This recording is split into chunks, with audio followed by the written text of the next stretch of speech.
All right, today we're diving into something, well, pretty chilling. It's the intersection of human ingenuity and cruelty. But we're not just going to look at random brutality. Nope. We're going to examine the technology, the engineering, and the systematic design that went into medieval torture. You know, that quote really just nails it, doesn't it? It's our whole focus.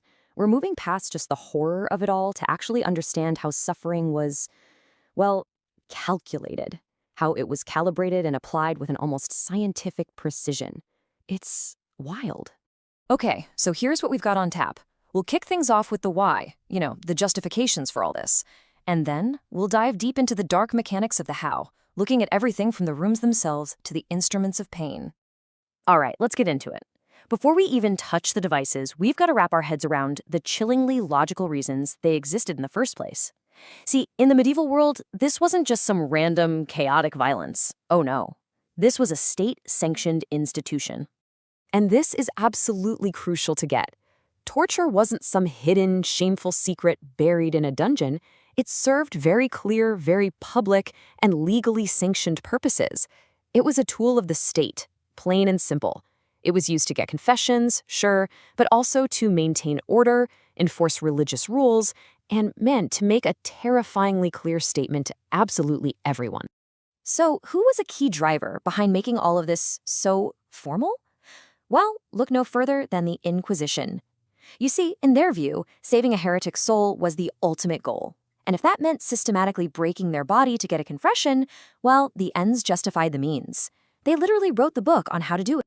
And that way of thinking didn't just stop with the tools. It seeped into the very walls of the places where they were used. You could say the chamber itself was the first instrument of torture. I mean, these weren't just some dark, damp dungeons. They were engineered environments, specifically designed to shatter a person's will before a single device was even touched. And the approach was just incredibly systematic. Think about it. Every single architectural detail had a sinister purpose. The acoustics, they were designed to make screams echo, terrorizing other prisoners and letting fear do half the work. The floors were sloped and had drains, a grim but very practical feature for cleanup. And even the lighting was theatrical, all to amplify that psychological terror. Okay, now we get to the heart of it all, the devices themselves. And what's so fascinating in a really dark way is that a lot of these were actually marvels of mechanical innovation for their time. They were adapting cutting-edge technology from other fields for one single purpose: inflicting pain. So let's start with the big one, the most iconic device of all, the rack. And you gotta understand, this was so much more than just a simple stretching table. It was a precision instrument for the calculated deconstruction of the human body. So what made the rack so terrifying? It was their precision. It used a ratchet and pulse system, tech borrowed straight from mills, that let the torturer apply force bit by bit. Imagine it. Every single click of that ratchet was a measured increase in agony. It was designed to exploit the body's known weak points, and a lot of the time, just the sound of your own joints popping was enough to completely break your will. It's amazing, really. The engineers applied completely opposite mechanical principles to get to the same horrific goal. So on one hand, you have pulling force, like with the rack, which borrowed its tech from winches and mills. But then, on the other hand, they also mastered crushing force. They took the screw press technology used for making wine and adapted it for things like the iron boot. Two different methods, same goal: controlled, progressive destruction of the human body. All right, next up is a device that took a fundamental force of nature, something we experience every second of every day, and weaponized it with just diabolical creativity. I'm talking about gravity, and the device was the strapido. Terrifyingly simple, but oh so brutally effective.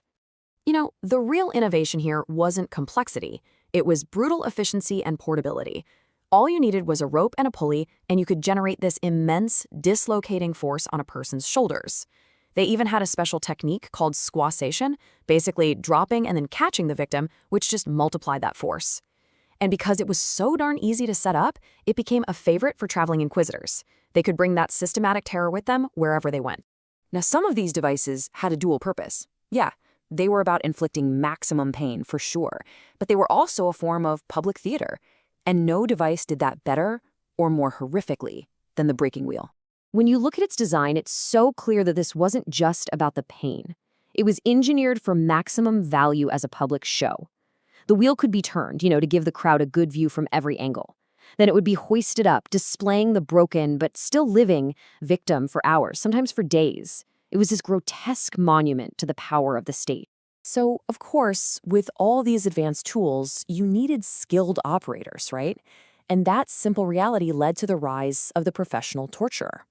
This is where we see random brutality transform into a calculated and, believe it or not, an educated profession.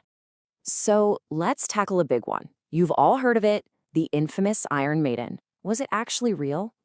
This question really gets to the heart of separating 19th century myth from medieval reality. And, the truth is often way more psychologically disturbing than the fiction. And the truth is? Nope. Mostly a myth. That iconic spike-lined cabinet was pretty much a later invention. The real medieval innovation was something called confinement torture. They weaponized space and time. They built cells with dimensions so precisely calculated that you couldn't sit, you couldn't lie down, you couldn't even lean properly. You were forced to stand, sometimes for days on end, until you were driven mad by pure exhaustion and discomfort. And this might just be the most disturbing innovation of them all. The professionalization of cruelty itself. This wasn't just some brute swinging a club. Torturers were actually trained. They studied anatomy, psychology. They followed instruction manuals, for crying out loud, that laid out all the procedures. Their tools were made to exacting standards by specialized blacksmiths. This is the moment cruelty stopped being just an act and became a systematic, documented science. So, okay, we've gone through all this dark engineering. What's the takeaway here? Why does any of this matter today? Well, let's connect the dots from the past to our present. You can see on this timeline, it's been an incredibly long, difficult journey from the world we've just been looking at to the international laws we all rely on today. The basic human rights that we often take for granted, they were forged in direct response to centuries of this exact kind of state-sanctioned, systematized cruelty. When you boil it all down, this history reveals a really sobering truth. The very same human ingenuity, the same technical skill that could build a magnificent cathedral, well, it could also be used to engineer a more efficient rack. Innovation by itself is neutral. It's our humanity, our ethics, our laws that have to give it its purpose. So we'll leave you with this question to think about. Studying this stark chapter of history isn't about getting a thrill from it. It's a vital reminder of what happens when ingenuity is completely disconnected from compassion. We have to understand this past to safeguard our present, to protect our commitment to human rights, and to make absolutely sure we never, ever go back.